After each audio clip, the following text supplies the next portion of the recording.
suis content de vous retrouver aujourd'hui justement pour vous parler d'interrupteurs. Alors ici j'ai un interrupteur 4 broches. Alors il existe des 2 broches, 3 broches avec interrupteur inverseur, interrupteur simple, double interrupteur. Il en reste aussi avec il y a du 6, il y a du 9 broches, enfin il y en a plein.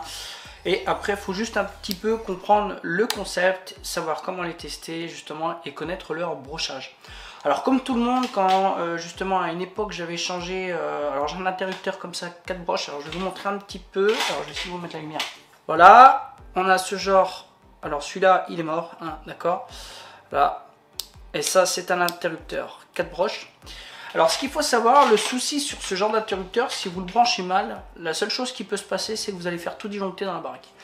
Moi ça m'est arrivé, voilà. Alors c'est pour ça que je vous le dis, vous ne faites pas avoir, d'abord vérifiez votre brochage. Alors bon, là-dessus ça reste du standard, d'accord, et je vous ai expliqué justement comment les brancher. À la base, moi par logique, je pensais justement qu'on mettait, voilà, la phase comme l'interrupteur fonctionne comme ça.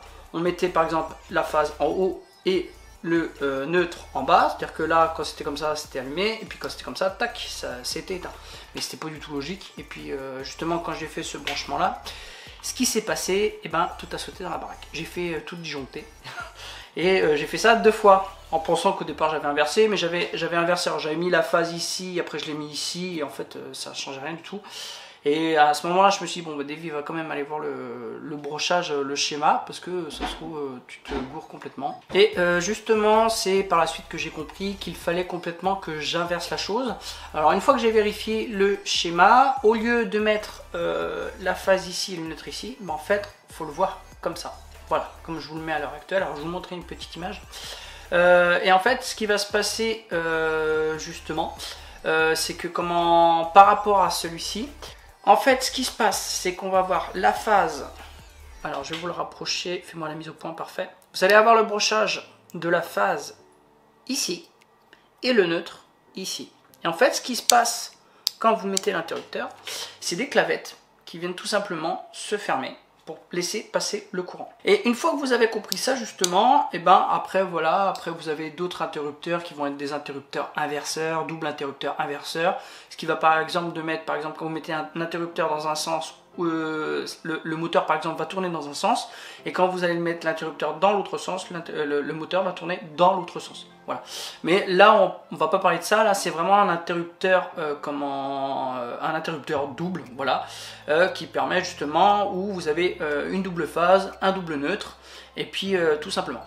Alors vous faites pas avoir, parce que moi justement si je vous le fais c'est pour ça, et justement je vais vous montrer aussi comment j'ai testé celui-ci. Et alors bien sûr, la personne qui m'a emmené je pense que je ferai une vidéo à ce sujet, on verra bien.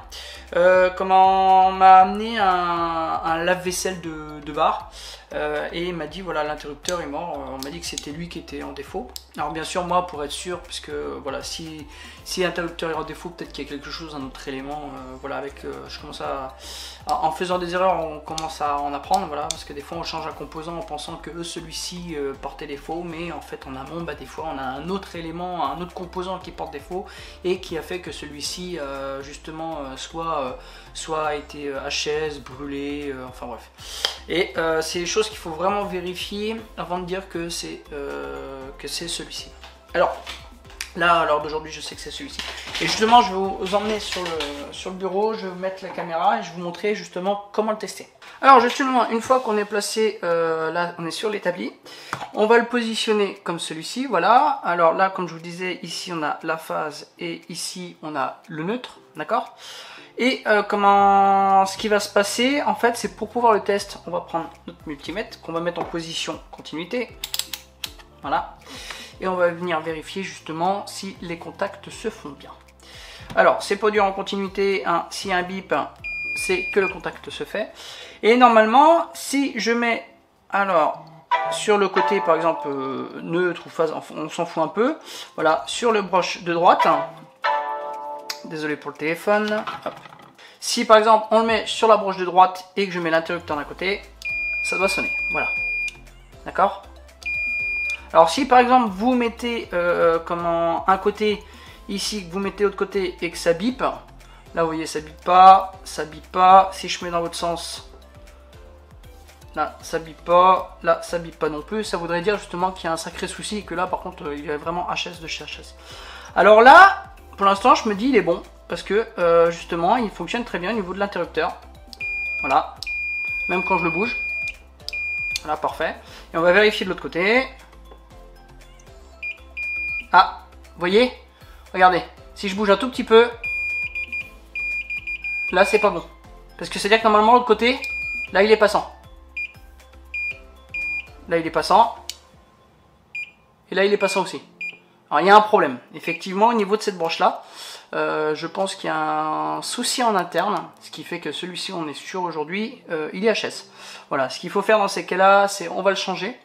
Et bon, après, peut-être que je ferai une vidéo à ce sujet justement pour le fameux lave-vaisselle de bar. Mais comment je vais vérifier en amont d'abord s'il n'y a pas un problème. Parce que comme il y a le fil qui a vachement... Alors, de toute façon, on le voit vachement ici. Alors, si on vient... Je vais vous éclairer. Parfait. Si on vient vérifier justement ici, vous voyez, on a vraiment une différence de couleur. Celui-ci a complètement cramé. Et en plus de ça, quand on regarde, voilà, on a un décalage qui s'est fait. Et je pense que c'est à cause du problème. Alors peut-être que ça a été tiré, le fait que c'est chauffé, le métal s'est peut-être dilaté, parce que bon, on a quand même du 230 et on a pas mal d'ampérage qui vient là-dedans. Hein. Je peux vous dire que quand ça chauffe terrible. Mais justement, comme je vous disais, moi en amont, ce que je vais vérifier, c'est si les fils justement n'ont pas de défaut. Et puis bon, bah voilà. Alors déjà, moi ce que je vais faire, je vais commencer par acheter un interrupteur 4 broches. Et puis après, bon, on verra. Mais voilà, si vous voulez tester ce genre d'interrupteur, c'est de cette façon qu'il faut le faire. Et puis tout simplement venir justement ne pas vous tromper justement sur le brochage, d'accord, hein, il faut le voir de cette façon, d'accord, et il faut toujours partir de la gauche. Alors que vous partiez de la droite, ça change pas grand chose, hein, ça va être juste la position de l'interrupteur qui va changer, mais ce serait con parce que là sur ceux-là en plus vous avez un côté qui s'allume et un côté qui ne s'allume pas. Mais moi, ce que j'ai compris justement, on part toujours de la gauche pour la phase, voilà, du plus aller vers le moins à droite. Ce qui fait qu'il faut toujours pencher votre brochage de positif est à gauche et vers le négatif à droite. Voilà, tout simplement. Alors, quoi dire de plus? Pas grand chose, hein, d'accord, c'est une vidéo qui est assez courte, assez rapide. C'était juste pour vous expliquer parce que moi je me suis fait avoir. Et si je peux éviter à certaines personnes de se faire avoir comme moi, c'est pas plus mal. Tout simplement je le change et puis bah, je vous retiendrai au courant déjà par rapport au lave-vaisselle, savoir bah, s'il est réparé ou pas. En tout cas lui il est mort, ça c'est sûr. Et puis sur ce bah, je vous laisse et puis je vous retrouve très bientôt pour une nouvelle vidéo. Allez, je vous dis à la prochaine, je vous dis bye, ciao.